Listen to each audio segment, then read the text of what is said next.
essentially, when a piece of music is written and recorded, not one, but at least two copyrights come into existence. We call them the copyright in the composition and the copyright in the sound recording, or the master, as it's known.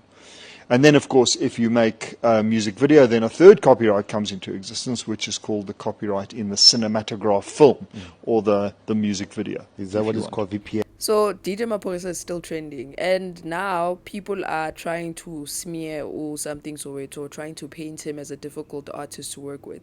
And I feel like, honestly, if I know as an artist I contributed towards something in that specific track and it becomes a hit, and I wasn't paid what is due, isn't that unfair to some extent?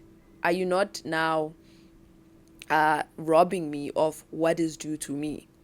I feel like what Maphorisa and I don't know who else, I don't want to mention names, they are trying to make this into a favor industry. Scratch my back, I scratch your back. And I know that's how it works. But if someone doesn't want to participate in that game, they don't want to do favors. They want you to pay them what is due. If I worked today, pay me for what I did today.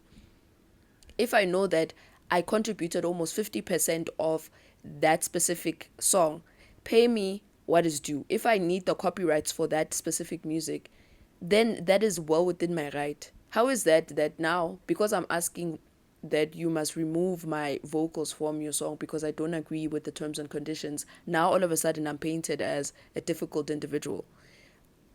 So it's alleged that already Mass Music had produced the sound in their own studio, and then Something Soweto asked to be featured in the song. So allegedly they gave Something Soweto documents that, stated how much he's going to get from the song, and he disagreed. He wanted 50% of the portion. And then they went back to, draw up a new proposal. So these are the terms and conditions of Something Soweto. He wants 50% of the royalties, 100,000 recording fee, and a primary artist placement. So they claimed that eventually they agreed to Something Soweto's terms and conditions, and instead of him signing the deal and getting back to them, he decided to take his time, which sort of delayed the whole song, and they wanted to drop as soon as possible so that they can start working on their album. So eventually Mass Music or DJ Maphorisa decide to release a song, and to add insult to injury, they decide not to credit Something Soweto, but instead they feature DJ Maphorisa. So now the question is, what contribution did DJ Maphorisa add to the song? So another important thing that DJ Maphorisa mentioned on the video is that him and Gabza tend to not credit each other on music that they contributed towards, and now he wants other people to play the same game. I feel like he needs to understand that just because him and Gabza are okay with it, it doesn't mean other artists are going to be fine with it.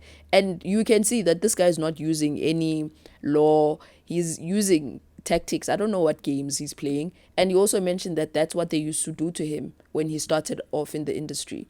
And at some point you need to start changing the industry. Just because that's how you found it doesn't mean now we need to continue with the same criminality to some extent. And I feel like at this point now it's getting into his head and he doesn't see anything wrong with what he's doing, even though he's technically breaking the law. He's technically robbing these new artists of, their bread and butter. That's why we find a lot of them, they don't make it past Maphorisa, and is infamously known for working with, up and coming artists that really don't know much about the entertainment or music industry. So when you work with people like Something Soweto who've been in the industry for almost 15 years, they know the ins and outs. There's no way that you will trick them the same way you trick Obo Youngstana or the other artists that, he's robbed or not credited in certain music. It's not going to be the same. He needs to understand that you can't play the same game that you play with a newbie. So if you are a vocalist, you are allowed to be credited for the song or the contributions that you put in that specific song. And also, you are allowed to demand to own the master of that recording. You are also allowed to negotiate the ownership or the co-ownership of that master's recording. At this point, there was really no reason for DJ Maphorisa to even cry or make that live video. He should have just came to the live and apologized for not including or not crediting Something Soweto. So I'm gonna leave it there. Please let us know what you think on the comment section regarding DJ Maphorisa and his antics, because at this point that's what it is. But yeah, let us know what you think on the comment section. Do you think Something Soweto is a difficult person to work with? Or do you feel like You scratch my back, I scratch your back. That's how it should work. Yeah, do not forget to like, comment, share, and subscribe. Thank you.